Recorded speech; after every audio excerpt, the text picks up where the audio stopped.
que es nefrólogo pediatra del Centro Médico La Raza, y hoy nos va a platicar sobre el diagnóstico de acidosis tubular distal. Doctor Matos, bienvenido. Gracias, doctora. Muy buenos días. Antes que nada, agradecerles a la doctora Medeiros haberme invitado en esta plática y, por supuesto, a ustedes de platicar acerca de este tema tan interesante. Bueno, antes que nada tenemos que hacer un reconocimiento a los grandes investigadores en el mundo, recientemente el doctor Donald Selden de la Universidad de Texas, que junto con otros autores han estudiado muchísimo las funciones tubulares. Bueno, ¿qué es lo que nos toca hoy en día? Hablar de estas entidades. Bueno, antes que nada decir que la insuficiencia renal y la acidosis tubular renal, pues es una entidad extremadamente rara. Y está además compuesta de varios síndromes, ¿verdad? Y que desde luego hay... ¿Por qué se estudia tanto esta enfermedad? Sí, es extremadamente raro, porque es muy fascinante. Es muy fascinante en relación a que existen modelos bioquímicos, clínicos, proteómicos, moleculares, genéticos. Es una entidad que se ha estudiado desde hace 50 años en forma muy avanzada y decíamos que eso se ha prestado a este gran estudio que se ha hecho desde el punto de vista hoy en día molecular y genético. ¿Y qué es lo que nos toca en la medicina moderna?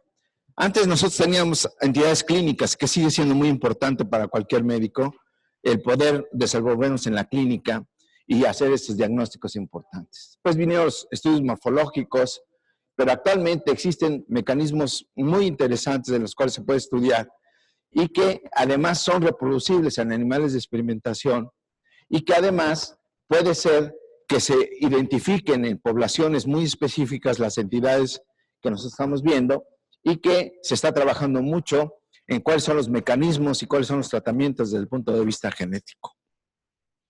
Decíamos que esta es una enfermedad tan rara que hasta hicieron una guía de práctica clínica para hacer el diagnóstico de una entidad extremadamente rara, ¿no? Es interesante cómo se pueden canalizar los recursos en un país donde carecemos de muchos de ellos. Se consideran enfermedades raras cuando hay menos de 20,000 personas afectadas, o en Europa se considera cuando hay menos de 5 por cada 100,000 personas afectadas, y que en la entidad de las enfermedades raras, desde luego, hay entre 5 y 8,000 enfermedades raras en el mundo, y que afecta al 6% de la población. De manera que desde el punto de vista renal, las acidosis tubulares están catalogadas dentro de estas enfermedades raras. Pero aquí yo les quiero mostrar una lechuga que nosotros le decimos así en la práctica del hospital diario. Este es un solo día en que a mí me llegan en una consulta que se llama consulta de primera vez los pacientes que sean enviados con una acidosis tubular renal, y cuál tenemos que estar descartando, ¿verdad? Entonces, si hay una incidencia en un país como el nuestro de 1 en 1 millón, pues yo esas los juntaría prácticamente en media consulta que hay en cada uno de ellos. Casi todas son incorrectas. ¿Por qué ha sucedido este fenómeno? Porque ha habido un problema de conceptualización. Hacer un verdadero concepto de lo que es la acidosis tubular renal. Vamos a ver que en pláticas más adelante hay términos, por ejemplo, la acidosis tubular renal incompleta, ¿no? Entonces, hay situaciones de conceptualización y para mí puede ser una acidosis tubular inclusive proximal, distal, mixta, incompleta, transitoria, ¿no? Y realmente se está poniendo todo en un solo saco y es un problema de esa conceptualización. Otra es la conceptualización del término, ¿verdad? Y la clasificación de las acidosis tubular que ha tenido toda una historia. Y desde luego, para mí, la más importante, porque yo soy clínico fundamentalmente, es cómo interpretar los estudios, ¿verdad? Que es algo que llama la atención y que podemos manipularlo a veces por ignorancia o a veces por otros intereses, manipular algunos estudios de laboratorio y poder decir o encaretar a un paciente en determinado diagnóstico. El concepto de acidosis tubular tiene una evolución interesantísima desde Lightfoot, que inclusive en un tiempo se llamó síndrome de Lightfoot en esa entidad, en 1935 en Inglaterra, en donde se conceptualizó y se vio que los pacientes tenían ciertas características fundamentales, pero lo más importante es que tenían nefrocalcinosis, que era un dato cardinal en esos pacientes, y que fue la primera que se empezó a diagnosticar, y por eso la distal, que es la que más cursa con nefrocalcinosis, es la que primero se llamó tipo 1, precisamente porque es la que se descubrió. ¿Qué es lo que se encontró en ese entonces? Bueno, que el paciente tenía lo que le llamaron infartos de calcio, y que eran pequeños, lactantes, y que tenían trastornos del desarrollo. Desde luego, en algunos había vómitos, y que no había, en ese entonces, que era el boom del descubrimiento y de la utilización de la vitamina D, no había esas alteraciones en esos pacientes, y por eso llama mucho la atención. Posteriormente, en el 36, Butler hace una caracterización interesantísima desde el punto de vista clínico. Por supuesto que no había todos marcadores bioquímicos, biología molecular o genética, como lo conocemos hoy, y que encontró acidosis con hipercloremia y con nefrocalcinosis, que esos fueron fundamentalmente los datos clínicos que se encuentran en ese entonces. Más tarde, Leavitt amplía el término, y que, desde luego, todos encontraban estas características: acidosis metabólica con hipercloremia y con la orina alcalina. Era esa característica, y se va sumando cada uno de ellos. Una de las cosas que yo siempre le digo a los médicos que tenemos en formación, que hay varias cosas que uno debe tener tatuado.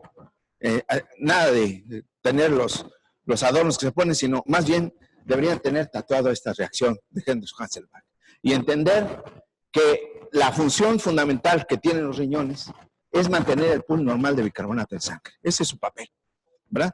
Y que va a responder a varias situaciones fisiológicas o patológicas. Y desde luego, la contribución de la parte renal. Y por supuesto que para mantener esta concentración normal de bicarbonato en sangre, existen mecanismos muy interesantes para los cuales se logra esta situación.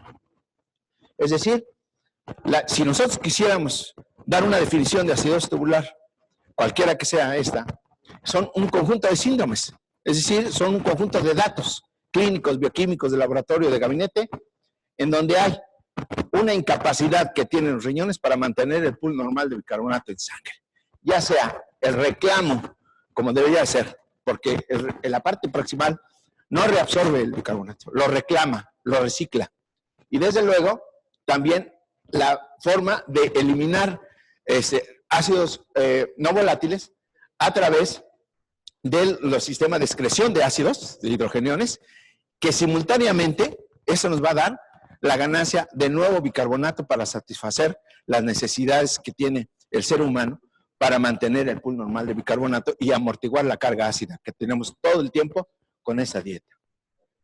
De manera que hay ya todo un acuerdo de muchos autores, y estoy siendo injusto en mencionar a todas estas personas que han trabajado en ese sentido, en donde existe, desde luego, es un síndrome, es un conjunto de datos simplemente con acidosis metabólica hiperclorémica, brecha aniónica normal, la incapacidad de acidificar la orina en la parte distal y con tasa de filtración glomerular o ligeramente baja.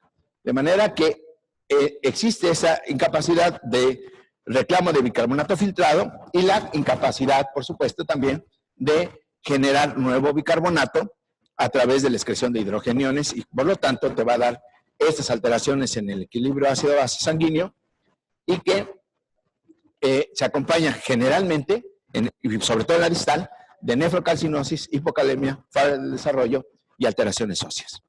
Ahora, fíjense cómo tan importante la nomenclatura, porque nos llega allá a la consulta externa pacientes con acidosis tubular, porque dice tiene demasiados ácidos en la orina, porque no, lingüísticamente significa que acidosis tubular como que está ácido en la orina, están ácidos los túbulos, eso es normal.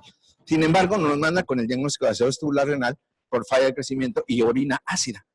Tan es así que nosotros decimos es un problema inclusive de lingüística. Así es que eso es lo que realmente hemos visto en los pacientes que tienen acidosis tubular renal distal y que generalmente toman el bicarbonato bajo. Y el bicarbonato bajo, desde el punto de vista fisiológico para un niño. Y no de referencias epidemiológicas, porque también es otra cosa que posiblemente discutamos más tarde, ¿verdad? Porque la concentración de bicarbonato lo tenemos que tener siempre en una referencia fisiológica y no en una referencia epidemiológica de observacional, sino que simple y sencillamente tenemos que buscar cómo es que este bicarbonato se mueve en un ser humano en diferentes etapas de la vida con ciertas condiciones ambientales.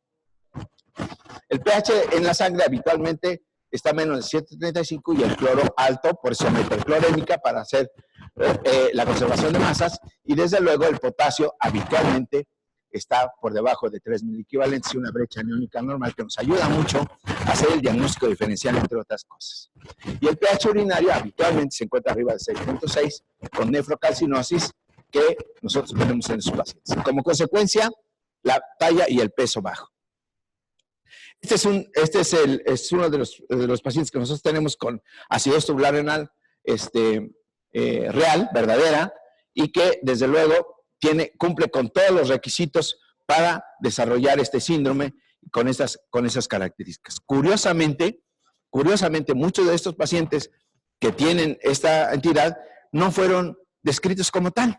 Llama la atención como muchos pacientes en la consulta externa nos mandan con el diagnóstico de acidosis tubular renal y muchos pacientes que tienen el problema en el hospital, que están en entidades muy graves, no se les pasa por arriba el diagnóstico, ¿no? Es interesante ese dato.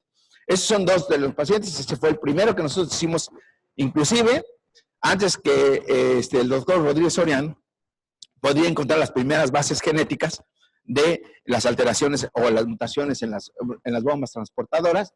Y estos niños fueron ingresados generalmente por desnutrición primaria muy avanzada, con gastroenteritis y acidosis severa, y que desde luego tenían acidosis tubular. Este fue nuestro primer paciente y este es uno de los últimos pacientes que teníamos, y que desde luego todos una característica, por lo menos en la distal, es que tienen nefrocalcinosis. Este fue el primer intento, en 1972, de dar una clasificación. Por eso decíamos, esta era la dificultad que se tiene para ver estas situaciones. Y vean cómo la tipo 1, por tiempo, siempre sea la distal clásica, ¿no? En donde había algunos con pérdida de bicarbonato, otras no.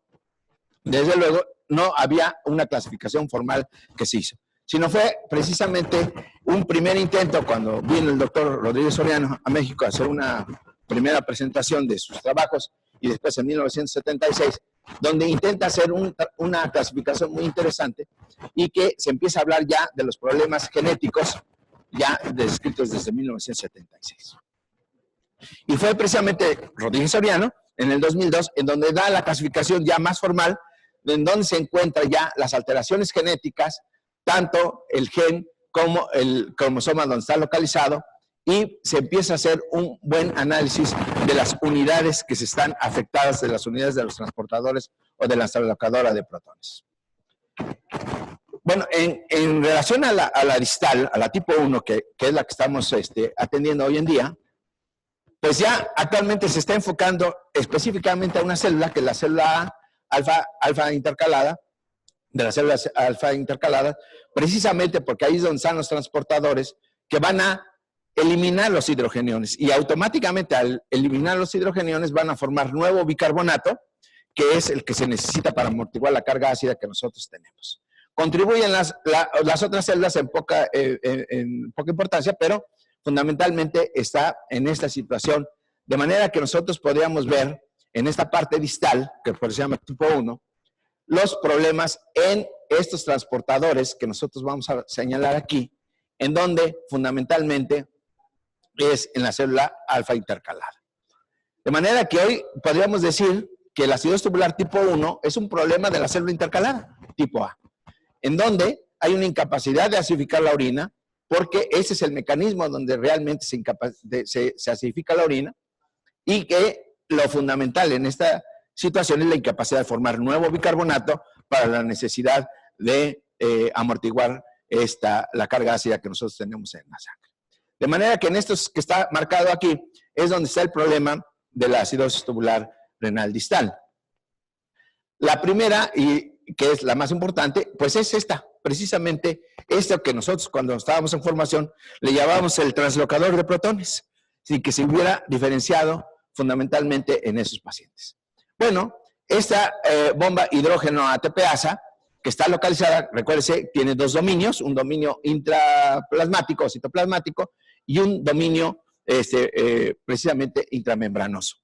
Esa estructura tan maravillosa que hoy está estudiada en forma muy importante desde el punto de vista molecular, cada una de sus subunidades y cómo se comporta en cada una de las membranas, no nada más en la membrana plasmática, sino también en la membrana mitocondrial.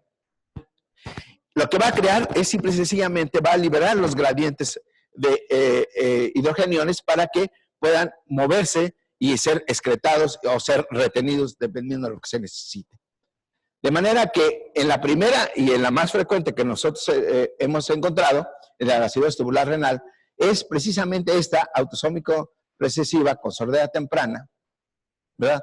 En donde la edad de presentación es precisamente la niñez y que se presentan los datos clínicos de acidosis metabólica hiperclorémica, ¿verdad? Con hipocalemia, con hipocitaturia, nefrocalcinosis y algunas veces, si se deja avanzar la enfermedad, a una alteración ósea y que se encuentra con una sordera bilateral temprana. ¿Por qué? Porque precisamente esta translocadora también se encuentra en el oído en relación a la producción y regulación de la endolinfa y la exolinfa, de manera que esto va a condicionar una sordera.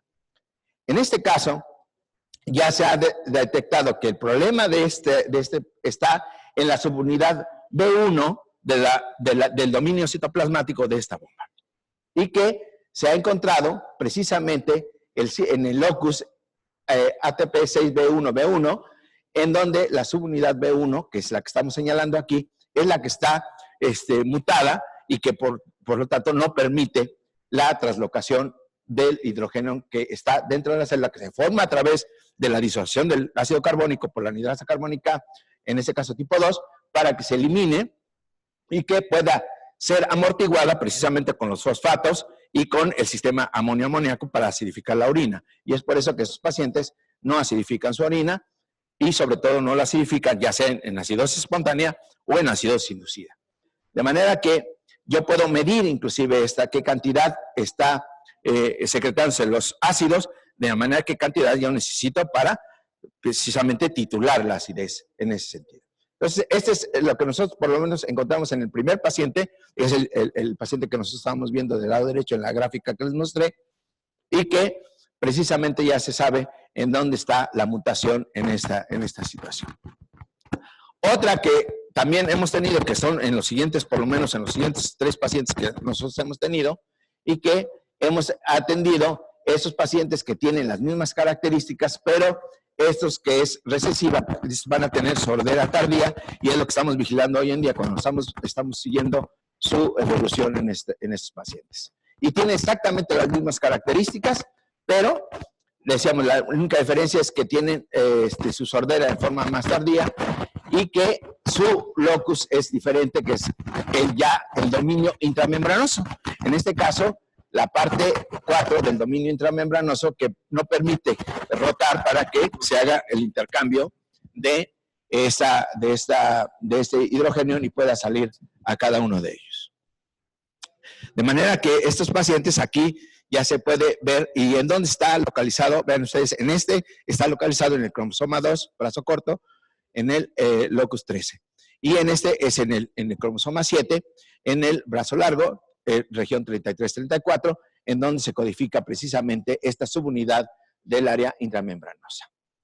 Y finalmente, lo que nosotros podemos tener es, una vez que aquí ya está íntegra y que se formó, se disolvió el ácido carbónico en hidrógeno y en bicarbonato, bueno, este bicarbonato tiene que regresar a la sangre. Y eso tiene esta translocadora, ¿verdad?, que interviene, que es un cotransporte con cloro, es un cotransporte, de manera que esto tiene que ver. Cuando esto se muta, entonces podemos tener una acidosis tubular renal autosómica dominante que se presenta en los adultos jóvenes y que aquí realmente es este translocador de cotransportador, o más bien contratransportador de cloro bicarbonato, y que estos pacientes tienen una gran cantidad de alteraciones óseas, pero también pueden tener alteraciones en los eritrocitos. ¿Por qué? Porque precisamente, sobre todo en la autosómica recesiva, que vamos a ver más adelante, este contratransportador también lo comparten las membranas de los eritrocitos, que se llaman la banda 3, y que estos pacientes, aparte de tener esta acidosis tubular, por esta incapacidad de sacar el bicarbonato que ya se formó para ir a la sangre, pueda no tener su objetivo, precisamente porque no existe este contratransportador que también lo comparten los eritrocitos, y por eso esos pacientes sufren anemia hemolítica en ellos, que es muy frecuente en Asia. Aquí en México no hemos encontrado, por lo menos en los pacientes que nosotros hemos visto, hemos encontrado esta alteración, pero sí fundamentalmente en esta. Y en estas tres vías. También, por supuesto, podemos encontrar otra que es interesante, que es la tipo 4. La tipo 4 también es distal. Aquí la diferencia es que existe una resistencia a la aldosterona, es dominante, se presenta en los lactantes. Nosotros hemos tenido solo un paciente que desafortunadamente no lo pudimos seguir porque en nuestra institución hay mucha pérdida de vigencia, ¿verdad? Y entonces en esta situación hay una resistencia precisamente a la aldosterona, y que en vez de hacer hipocalemia, estos pacientes hacen hipercalemia. Ya se hablará más adelante de los mecanismos de los cuales los pacientes hacen hipocalemia, y en este caso, por qué hacen hipercalemia en cada uno de ellos, y que, pues desde luego, aquí la proteína, la resistencia a la aldosterona, y que está localizado precisamente en el cromosoma 4 brazo largo. Pero también hay la autosómica recesiva, que es más amplia, digamos, más amplia, en donde existe también una resistencia a la aldosterona multiorgánica en cada una de sus unidades del transportador ENAC. De manera que también aquí se encuentra ya, se conoce perfectamente bien dónde están esas mutaciones, y que son aún más raras, pero que son parte de la distal, precisamente porque ahí está trabajando en cada una de ellas. También, inclusive se le llama pseudohipoaldosteronismo tipo 1. El otro pseudohipoaldosteronismo tipo 2, que es el síndrome de Gordon, sobre todo en aquel que entra el canal de cloro, ¿verdad?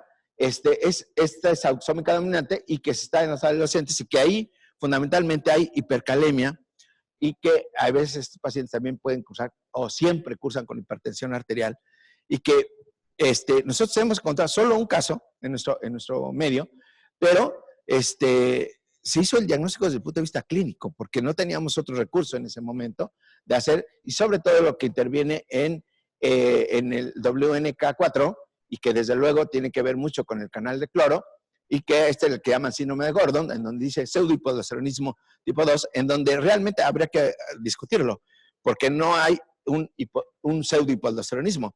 Y lo que nosotros hemos comentado, inclusive con el grupo del doctor Gordon, era que realmente existe aquí un hipoaldosteronismo real, no es un pseudohipoaldosteronismo, ¿no?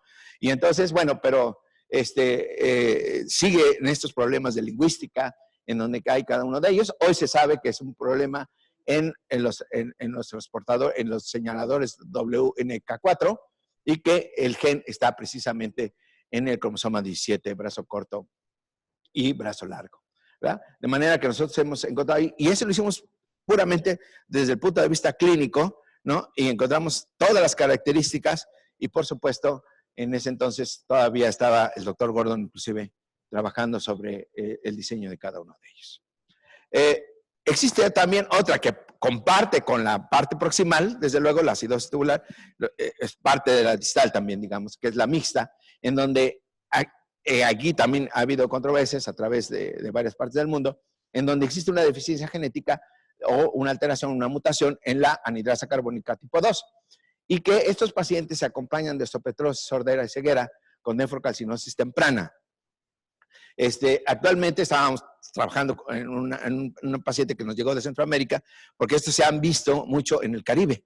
Estos pacientes se ven en Asia, se ven en las poblaciones de Arabia, pero hay una buena población que viene del Caribe, y esos pacientes, es un paciente pues, que era un poco como migrante, digamos, de Centroamérica, que tenía una herencia y que su manifestación primaria fue entre la acidosis metabólica, desde luego hiperclorémica, pero fundamentalmente tenía este paciente osteopetrosis y con ceguera que se está siguiendo. Bueno, estos fueron de los primeros grupos de pacientes que tuvimos y que clínicamente es una entidad, como nosotros le decimos ya a los médicos que están en formación, es una entidad que es muy grave. O sea, no podemos nosotros ser tan superfluos, tan pueriles en el hecho de decir acidosis tubular a cualquier individuo. Estos pacientes, casi todos, como estamos viendo aquí, tienen datos de deshidratación. Casi todos han sido hospitalizados. Todos tienen acidosis grave. Inclusive, a algunos les ha costado la vida el no ponerle bicarbonato. De manera que nosotros tenemos que seguir que un paciente que tiene datos clínicos de acidosis tubular es un paciente que, estamos hablando de primaria, eso hay que recalcarlo, ¿no? Porque acidosis secundarias hay un montón, y todos los días hay, pues claro, hay una cantidad de patología autoinmune, bioquímica, morfológica, los urópatas cursan con acidosis tubular, por supuesto, porque hay un daño tubular, pero el acidosis tubular primaria es una entidad muy severa que requiere nuestra atención importante. Y que, por lo menos hasta donde nosotros habíamos hecho el estudio, se ha encontrado perfectamente la mutación. Es decir, no es cierto que digan, tiene una acidosis tubular que cuando tenga 12 años se le va a quitar. Eso no es cierto. O sea, es una enfermedad incurable y que, desde luego, es una enfermedad genética bastante bien estudiada y bastante bien codificada. Este fue nuestro primer paciente, que lo hicimos hace cerca ya de 25 años. Su primer paciente de acidosis tubular renal, y que cuando fue el boom, cerca del 2012, 2013, mandamos a hacer el estudio y efectivamente, aún sin saber genéticamente cuál era su mutación, nosotros ya habíamos hecho el diagnóstico de acidosis tubular desde el punto de vista clínico. Y no abusábamos de esto. Posteriormente hubo otros chicos, y curiosamente, fíjese, cómo encontramos este locus en el B1, y este niño tiene sordera, empezó a tener sordera temprana, y estos dos, este es el último que nosotros mandamos a estudiar, y que por supuesto se encontraron las mutaciones, pero en estos dos casos encontramos del dominio membranoso de esos pacientes. Y ahorita tenemos 3 niños más, ¿verdad?, que están en proceso de hacer el estudio genético y que reúnen todos las mismas características clínicas y bioquímicas, muy claras como nosotros hemos hecho. ¿Qué significa? Acidosis tubular renal primaria, es mucho más frecuente de todas las acidosis, la más frecuente en niños, ¿verdad? Y les decía, en todos los pacientes tuvieron clínicamente acidosis metabólica, hiperclorémica con brecha aniónica normal e incapacidad de acidificar la orina y nefrocalcinosis. Todos los pacientes, cada uno de ellos. La mayoría de ellos tienen hipocalemia sintomática y las mutaciones encontradas, por lo menos en uno de nuestros pacientes, que fue el primero, encontramos esta mutación, ¿verdad? Y en los otros pacientes, precisamente la mutación en la parte intramembranosa, y esta es la parte citoplasmática en cada uno de los pacientes. Estas son las nefrocalcinosis que tienen los pacientes.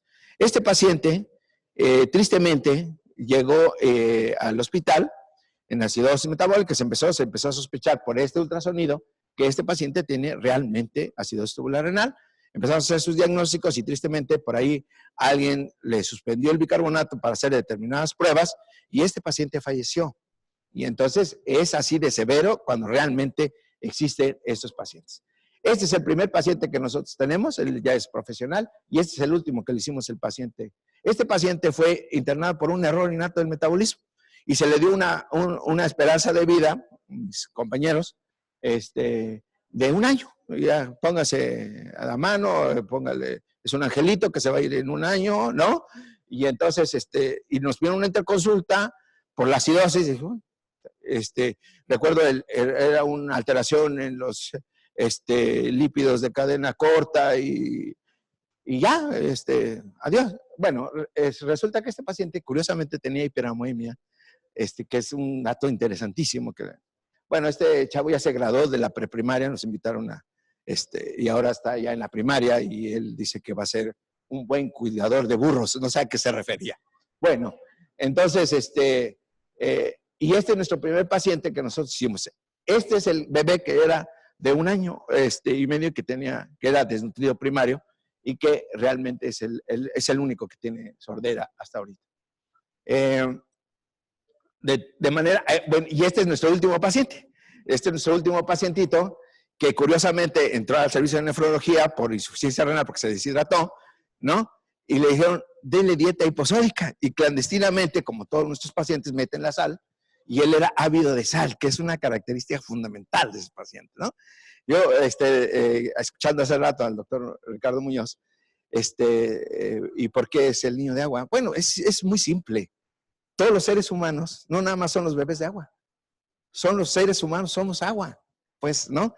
Y nosotros vamos a ajustar de acuerdo a nuestras nuevas necesidades fisiológicas, intrauterinas o extrauterinas, tenemos que ajustar esta situación. Simple y sencillamente, yo no tampoco creo eso de la inmadurez, sino más bien de la plasticidad que tienen las células para adaptarse a ciertas circunstancias ambientales, nutricionales y de crecimiento y desarrollo. Simple y sencillamente eso es. Y entonces este muchachito está bastante bien, porque también tiene exactamente las mismas características que todos los pacientes con acidosis tubular renal distal. Muchas gracias.